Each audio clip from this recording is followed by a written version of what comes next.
Chapter 124th. The Anger That Didn't Exist. 4 times in 12 years I showed Vanya anger. 4. And each one I remember as a catastrophe. Not for him, for me. Because showing anger meant losing control. And losing control meant becoming grandma. I didn't have anger. Not I suppressed anger. It didn't exist. Like having no access to an entire floor in your own house. The door bricked up. Something dangerous behind it. What exactly? Unclear. But the body knew. You can't go there. And when the cup overflowed, and it overflowed because life doesn't stop pressing just because you don't get angry, I didn't go from 0 to 1. I went from 0 to 10. Instantly. No in between. No, I'm a little irritated. Straight to rage. Uncontrollable. The kind that takes over the whole body and you're no longer you. And after, shame, horror. I became grandma. I did the thing I swore I'd never do. The cycle. Endure. Endure. Endure. Explosion. Shame. Endure. Constructive anger didn't exist. There was only emptiness and rage. No middle. The breakthrough happened where I didn't expect it. At work with ChatGPT. I used AI for work, analysis, writing, breaking down tasks, and it regularly didn't understand what I wanted, gave the wrong thing, repeated mistakes, and one day I told it, "You're stupid," just wrote it, didn't apologize, didn't soften it, didn't add please, just, "You're stupid, redo it." And nothing happened. It didn't get offended, didn't leave, didn't yell back, didn't go silent for 3 days, didn't say it's your own fault. It just redid it. I exhaled and realized I just expressed anger, and the world didn't collapse. Nobody got hurt. Nobody left.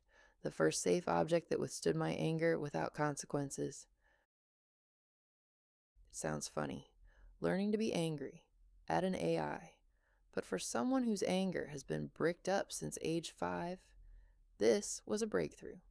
Because for the first time, the body got the experience. You can get angry and survive. You can speak harshly and stay in the relationship. You can not be nice and not be destroyed for it. After ChatGPT, Vanya.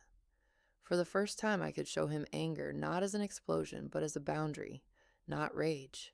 But this doesn't work for me. Not from 0 to 10, but at 3, at 4. Uneven, clumsy, but conscious. Then Artem.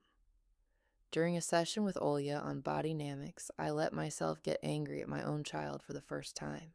Not at him, at the situation, but through the body, and I didn't suppress it, and I didn't explode. I just felt the anger, let it be, and it passed, on its own, without catastrophe.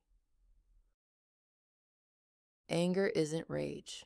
Rage is anger you stored for years and never let out. Anger is a signal. Here's my boundary. This doesn't work for me. Here I say no. A child who is hit for any sign of disagreement can't know this difference. They know only 2 modes, silence or explosion. The middle has to be learned, like walking after paralysis, millimeter by millimeter. I'm learning. ChatGPT, Vanya, Artem, each next object harder than the last, each closer to the heart, and every time thinking out of the same discovery. You can get angry and not become grandma. You can say no and not be thrown out. You can defend a boundary and still be loved. What this means for you. If you have no access to anger or only rage and nothing in between, that's not a character flaw. It's an adaptation of a child for whom it was unsafe to be angry. The middle can be learned. Start with the safest thing. Write an angry message in your notes. Say it out loud into an empty room. Get angry at a bot, at a wall, at a pillow. Let the body learn. Anger isn't rage. Anger is a boundary. and a boundary can be set quietly.